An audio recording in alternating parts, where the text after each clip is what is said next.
Si pelaku ini setelah ditangkap dia mampu membayar jaminan sebanyak $1 juta atau kalau kita rupiahkan itu 16 miliar rupiah. Bayangkan, dia bisa membayar jaminan segitu besarnya. Nah, jadi kisah ini terjadi di negara Amerika, tepatnya di daerah Texas. Nah, ini adalah pelakunya, itu adalah korbannya. Ini pelaku yang sama ya. Jadi dia adalah suaminya yang bernama Lee Gili dan ini adalah istrinya yang bernama Krista Gili. Jadi suatu kali ketika tengah malam, tepatnya di bulan Oktober 2024, si pelaku ini menelpon layanan darurat ya. Dia mengatakan bahwa istrinya ini tidak sadarkan diri. Jadi kemungkinan meninggoy, tapi bundir dia bilang gitu karena terlalu banyak makan obat-obatan menurut si pelaku. Ketika dia sudah menelpon, akhirnya tidak lama kemudian tim medis datang dan memeriksa kondisi korban ya, dan ternyata korban ini sudah meninggoy. Nah, tapi kan tadi alasan pelaku ya, dia bilang katanya kemungkinan istrinya ini bundir. Nah, akhirnya langsung ya Krista dilarikan ke rumah sakit, tapi tetap tidak bisa diselamatkan nyawanya, dia sudah tiada. Padahal ketika si Krista ini meninggoy, dia itu sedang mengandung anak mereka, baru berusia 9 minggu di dalam perutnya.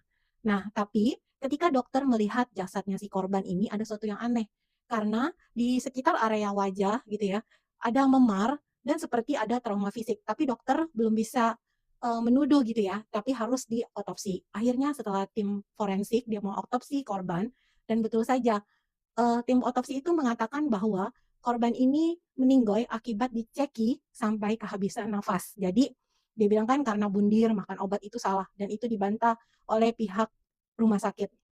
Oleh karena itu, setelah hasil otopsi keluar ya, 5 hari setelah dia menelpon layanan darurat ya, akhirnya Ligili ini ditangkap oleh pihak kepolisian karena sudah ada bukti kuat bahwa istrinya itu ditemukan meninggoy dalam keadaan diceki. Nah, ketika dia ditangkap dan, sebelum ditahan gitu ya, pengadilan itu mengatakan bahwa kamu bisa membayar $1 juta. Jadi dikasih, tahanan tapi bisa ada jaminan gitu. Dan dia membayar dong $1 juta itu kepada pengadilan. Akhirnya dia dibebaskan ya, tidak ditangkap. Tapi kakinya itu tetap dipasang gelang GPS. Jadi dia tidak bisa lari kemana mana dengan rute terbatas gitu ya. Nah, kemudian itu harusnya kan di bulan Mei 2024 itu harusnya diadakan sidang kembali ya untuk kasus pembunuhan ini. Tapi pelaku ini dia malah memotong gelang GPS-nya supaya dia bisa kabur ke negara lain. Nah, akhirnya dia potong itu, dia membuat paspor palsu, dokumen palsu gitu kan. Dia kabur melewat Kanada. Dari Kanada dia terbang lagi ke Italia, yaitu negara Milan. Nah, karena dia pakai nama palsu, semua palsu, dan kebetulan pihak bandara di Milan itu mencurigai gerak-geriknya ya. Nah, akhirnya diinterogasi dia sama pihak bandara di Italia.